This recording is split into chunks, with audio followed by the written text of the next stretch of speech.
হে আমার মায়াবতী, তোমাকে নিয়ে কিছু কথা বলতে চাই। যদি ভিডিওটা তোমার সামনে পড়ে কথাগুলো শুনো। তোমাকে বলাই হয়ে ওঠেনি আমি গোপনে কতটা তোমার জন্য কেঁদেছি। আসলে তোমাকে কখনো বলাই হয়নি গোপনে তোমার জন্য বুকের ভেতরে কতটা কথা জমিয়েছি। একটা অদৃশ্য ভয় আমার সবসময় কাজ করেছিল। হয়তো সেই ভয়টা ছিল তোমাকে হারিয়ে ফেলার ভয়। আজকে সেই ভয়টা আমার সম্ভবত বাস্তবে পরিণত হতে যাচ্ছে।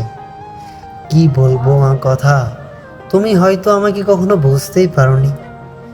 আসলে আমি কোনো দিনও এমন বেহায়া ছিলাম না। অথচ দেখো, তোমাকে ভালোবেসে আমার যেমন লজ্জা শরম সব কিছুই ভুলে গিয়ে আমি কেমন বেহায়া হয়ে গেছি। কতটা অপমান, কতটা অবহেলার পরেও পাহাড় সমান উপেক্ষা পাওয়ার রাগ দুঃখ ভুলে গিয়েও আমি তোমাকে চেয়েছি।